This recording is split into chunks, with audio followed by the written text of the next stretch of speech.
5 unconventional traits of Yes. extraordinary testers. Mm-hmm. So, What are they? what are they? Yeah, let's start there. Okay. So the first one I did was building bridges.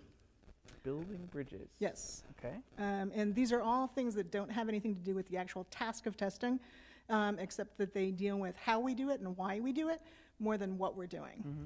So there's that.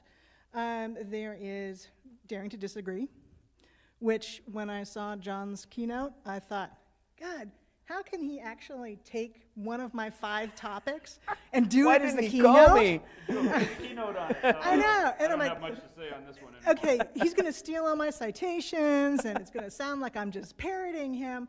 But actually, as it turned out, I took a completely different tactic on it. And it had more to do with the value of disagreeing in general, and some of the reasons that we don't disagree. I don't think that's a valid reason. Of course you wouldn't. Which is why John thought I was the one who yelled, I disagree at the beginning. Which is actually Matt Hoiser. Anyway. So there is that. There is being wrong and embracing being wrong. These all come actually out of a series of TED Talks and blog posts and things that I read because my current client's in San Diego, and so I'm spending a lot of time going from Minneapolis to San Diego. And yeah, it is. But I had time to kill, and somebody pointed me towards one of them about the daring to disagree, and that kind of sent me on to some of these others. So it's basically the value of being wrong and why that's okay. The next one was seeing is forgetting the names of things, which comes out of. Oh, now come Glare at on. Marcus again. No. I'll let you read that. All right. Thanks, So Keith. seeing is forgetting the names of things. That comes out of my background as an artist and reading what you do to train yourself in art and figuring out how to. Incessant. I It's know. incessant. But Hold on. This is from your husband. He's allowed to interrupt you. does he have a red card? I don't know. Let's see. Basically. Not only do I not get the beer for asking a question, I also lose drink tickets to sheesh. There we go. Thanks, Andy. And Yeah, yes, you that would do. be like him.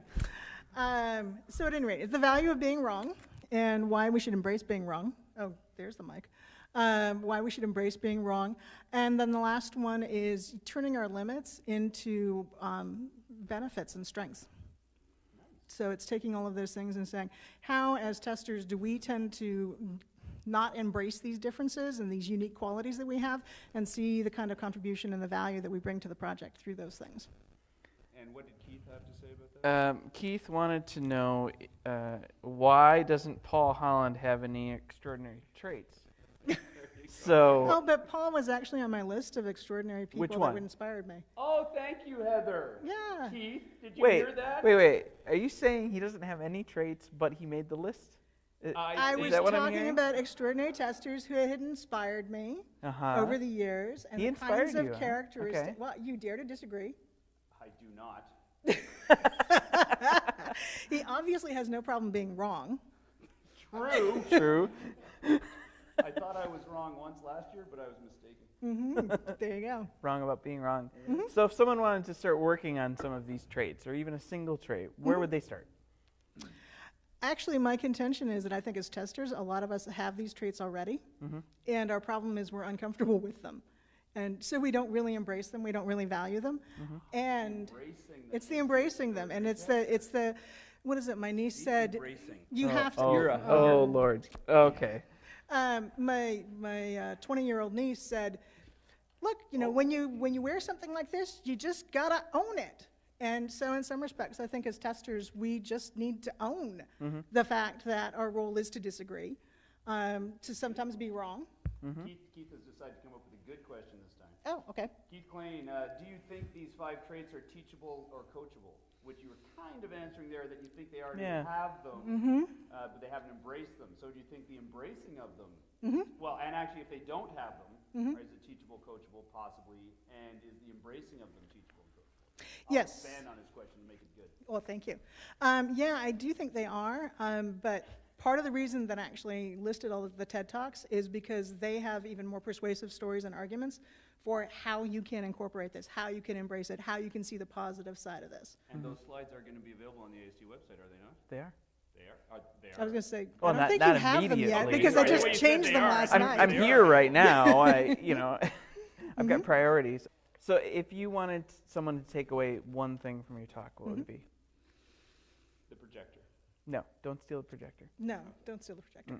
I would say to figure out what your unique strengths are as a tester, and that could be that you are great at figuring out and can Eric Davis again? yes, Eric Davis. They just can't let me have the stage. Figure out what it is that that makes you really a tester at heart, and embrace that, own it, bring it to the table every time. That's a great Have the confidence in So it. being a tester, what's your extraordinary trait? Ooh, just got hard up in here. And now, there's a hot seat and who's in it? We've got all night. Take your time. I would say No, we it's the diversity of my background, because Okay. actually when I listened to Eric's talk, and I believe it was, all right, you started with accountants, if I recall And correctly. he's getting beer, he's not even in the room. He's not even, okay, but so he started with accountants. I said, okay, yeah, I have an associate's degree in accounting. Then he went to comp sci. Yes, I have a 2-year degree in comp sci. Then he talked about musicians. No, undergraduate degrees in theater. Then it's not music, but it is art. Pretty close. Okay, fair Pretty enough. close. Yeah. And he kind of kept going down the list, and I kept saying, yeah, I do that, yeah, I do that, yeah, I do that. I, as a tester, I have technical skills, but I choose not to do them. I choose not to code. I choose not to program. I can understand it, but that's not my forte. I am best at building bridges and speaking multiple languages. How many languages do you speak? I speak business. I speak IT. See, That was you thought it was going to be German. No, no one No. speaks German. Actually, I do speak. Marcus does. Marcus, Wie geht's, yes. Marcus? My minor was in Latin. Je peux un peu de français. Excellent. Oh, wow. Mais personne parle du latin. No one speaks Latin. Yeah. Really. I It's a know dead Marcus language. does, along with German, but seriously, no one really speaks Latin. You might understand Latin, but you don't sit around and have a conversation in Latin. Well, you might, and priests might. Anyway, doesn't matter. Let's not go down that hole. Was I just insulted? No, I wasn't calling you a priest. Oh, thank you. I appreciate that. Whoa. It's up for review. Never mind. Okay, move on. Moving on. So Nothing to see fun here. question. Remember the disclaimer at the beginning of this. Yeah, fun question for you. Uh-oh. If you were a color, what color would you be and why? He sounds like the questions I came up with. They are. I would probably be purple, but Why I is that? actually don't have a good reason other than it's my favorite Just color. like purple. That's good enough for us. There you There go. is. Anything else, Paul? No, I got, no. A He has his refreshment. beer. Yes, Thank indeed. you. Actually, Well, thank you, Heather. You're a we good waiter. appreciate you joining us tonight, Thank you. and we'll talk more about traits. Awesome. that was awesome.